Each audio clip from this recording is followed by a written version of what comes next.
पितृदोष एक अदृश्य बंधन है जो हमारी आत्मा, हमारा भाग्य और हमारे वंश की ऊर्जा को अपने वश में कर लेता है। हम सभी अपने जीवन में सफलता, सुख और शांति की तलाश में रहते हैं। हम प्रयास करते हैं, परिश्रम करते हैं, पूजा पाठ करते हैं, पर फिर भी बार बार कुछ ऐसी अड़चनें सामने आती हैं जो बिना कारण के लगती हैं। विवाह के योग बनते हैं लेकिन टूट जाते हैं, संतान प्राप्ति में रुकावट आती है, नौकरी या व्यापार में अचानक विघ्न आ जाते हैं, या परिवार में मानसिक अशांति और बीमारियां बनी रहती हैं। तब हमें समझ नहीं आता कि गलती कहां हो रही है। ऐसे में सनातन धर्म हमें एक अद्भुत संकेत देता है जिसे कहते हैं पितृदोष। यह कोई आम ज्योतिषीय शब्द नहीं, बल्कि पूर्वजों से जुड़ा एक गहरा आध्यात्मिक और आधिभौतिक सत्य है। पितृदोष वह स्थिति है जब हमारे पूर्वज, हमारे माता पिता, दादा दादी या उनसे ऊपर की पीढ़ियां किसी कारणवश अशांत रह जाती हैं। यह अशांति इसलिए होती है क्योंकि हमने उनका स्मरण नहीं किया, उनके लिए श्राद्ध नहीं किया, उनकी आत्मा की तृप्ति के लिए जल, अन्न या तर्पण अर्पित नहीं किया। और यह भूल जाने की गलती केवल शारीरिक नहीं होती, यह एक आत्मिक चूक होती है। सनातन धर्म कहता है कि जो व्यक्ति अपने पितरों का श्राद्ध, तर्पण और सेवा नहीं करता, उसका भाग्य भी स्थिर नहीं रह सकता। हमारे धर्म ग्रंथों में भी इस बात का विस्तृत उल्लेख है। गरुड़ पुराण में आता है कि जो संतान अपने पितरों को जल, अन्न और तर्पण नहीं देती, वह संतान उनकी आत्मा को भूखा रखती है, और जब आत्मा भूखी होती है तब वह वंश की उन्नति में बाधा डालती है। महाभारत में भीष्म पितामह ने युधिष्ठिर को कहा था कि पूर्वजों की उपेक्षा करने वाला कुल कभी पवित्र नहीं रह सकता। मनुस्मृति कहती है 3 पीढ़ियों तक पितरों की शांति आवश्यक है, तभी वंश की वृत्ति आगे बढ़ती है। आज जब हम विज्ञान की ओर बढ़ रहे हैं तो ये जानना और भी रोचक हो जाता है कि पितृदोष को केवल धर्म की दृष्टि से नहीं, ऊर्जा और मनोविज्ञान की दृष्टि से भी देखा जा सकता है। वैज्ञानिक मानते हैं कि हमारे डीएनए में हमारे पूर्वजों की सूचनाएं, उनकी भावनाएं और उनके संस्कार प्रवाहित होते हैं। अगर हमने अपने पूर्वजों के प्रति कृतज्ञता नहीं जताई तो हमारी ऊर्जा भी असंतुलित रहती है। यह असंतुलन हमारे जीवन में अनजाने डर, आत्मविश्वास की कमी, बार बार असफलता और संबंधों में कटुता के रूप में प्रकट होता है। जैसे एक पेड़ की जड़ें सूख जाएं तो वह फल नहीं देता, वैसे ही पूर्वजों की उपेक्षा करने वाला वंश फलदायक नहीं हो सकता। ज्योतिषीय दृष्टिकोण से देखा जाए तो पितृदोष का संकेत हमारे कुंडली में नवम भाव, पंचम भाव और सूर्य, चंद्रमा या राहु केतु की विशेष स्थितियों से होता है। उदाहरण के लिए, यदि नवम भाव पर राहु बैठा हो, या सूर्य पाप ग्रहों से ग्रसित हो, या पंचम भाव में शनि व केतु का योग हो, तो यह संकेत करता है कि व्यक्ति के जीवन में पितृ दोष मौजूद है। पितृ दोष का असर केवल व्यक्ति पर नहीं, उसकी संतति, उसके रिश्तों और पूरे परिवार पर पड़ता है।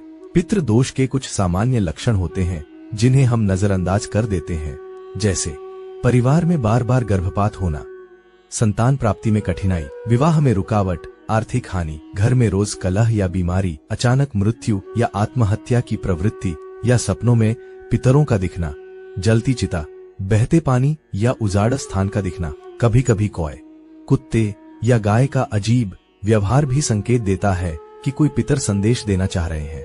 अब प्रश्न आता है, इस पितृ दोष से मुक्ति कैसे मिले?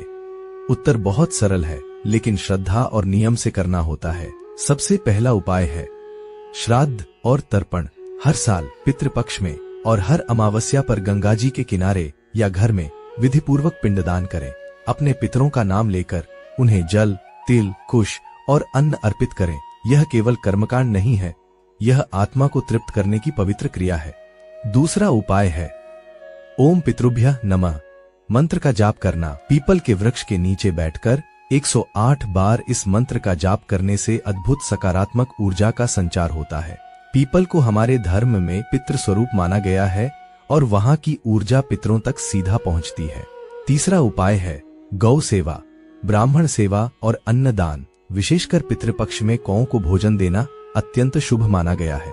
ऐसा कहा जाता है कि पितर कौए के माध्यम से हमारे द्वारा अर्पित अन्न को ग्रहण करते हैं। इसके अलावा घर में रुद्राभिषेक, महामृत्युंजय मंत्र का जाप, गायत्री मंत्र का पाठ और पितृ स्तोत्र का पाठ करना भी बहुत प्रभावशाली होता है। हमें यह भी ध्यान रखना होगा कि पितृदोष केवल मृत पूर्वजों का नहीं होता, यह जीवित माता पिता की सेवा से भी जुड़ा है।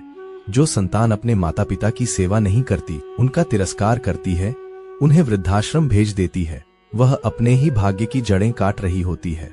माता पिता में देवता का वास होता है। मातृ देवो भव, पितृ देवो भव। यह केवल श्लोक नहीं, यह जीवन का सत्य है। समापन में मैं यही कहूंगा, भाई की पितृदोष कोई श्राप नहीं है, यह चेतावनी है कि अब भी समय है सुधरने का। ये हमारे पूर्वजों की पुकार है कि एक हमें याद करो, हमें तर्पण दो, हमारे अधूरे कर्म पूरे करो, ताकि तुम्हारा जीवन पूर्ण हो सके। जब हम अपने पितरों को स्मरण करते हैं, तब हमारी आत्मा, हमारा कुल और हमारी आने वाली पीढ़ियां भी पवित्र हो जाती हैं। पितर प्रसन्न होते हैं और उनके आशीर्वाद से जीवन में सुख, समृद्धि और मोक्ष की प्राप्ति होती है। आइए आज हम ये संकल्प लें कि हम अपने पूर्वजों का सम्मान करेंगे, श्राद्ध करेंगे, तर्पण देंगे और अपने कुल की परंपराओं को गर्व से आगे बढ़ाएंगे। तभी हमारा जीवन पूर्ण कहलाएगा और पितृदोष स्वतः समाप्त हो जाएगा। दोस्तों, आपने जो भी महत्वपूर्ण जानकारी सुनी है, इसको हमने गरुड़ पुराण से लिया है। आज हमने इसमें सीखा कि पितृदोष कोई साधारण ग्रह दोष नहीं है, यह एक आध्यात्मिक ऋण है पूर्वजों का, जिन्होंने हमें जन्म दिया है, परंतु जिनके संस्कार या अंतिम कर्तव्य अधूरे रह गए हैं। हमने सीखा कि अगर पूर्वजों के लिए श्राद्ध, तर्पण और पिंडदान जैसा कर्म नहीं किए जाते, तो वह अधूरी ऊर्जा हमारी कुंडली और जीवन पर असर डालती है। हमने यह भी जाना कि पितृदोष के लक्षण जीवन के कई क्षेत्रों में दिख सकते हैं, जैसे संतान में बाधा, मानसिक तनाव, स्वास्थ्य समस्याएं या पारिवारिक कलेश। और सबसे महत्वपूर्ण, हमने यह भी सीखा कि डरने की जरूरत नहीं है, बल्कि जागने की जरूरत है, क्योंकि इसका सही उपाय संभव है। जब हम पितरों को सम्मान देते हैं, उनकी आत्मा को तृप्त करते हैं, तब हमारे जीवन से पितृदोष हटता है और आशीर्वाद की वर्षा होती है। अगर आपको यह वीडियो ज्ञानवर्धक लगा हो तो इस वीडियो को लाइक, शेयर और चैनल को सब्सक्राइब जरूर करें। जय श्री हरि।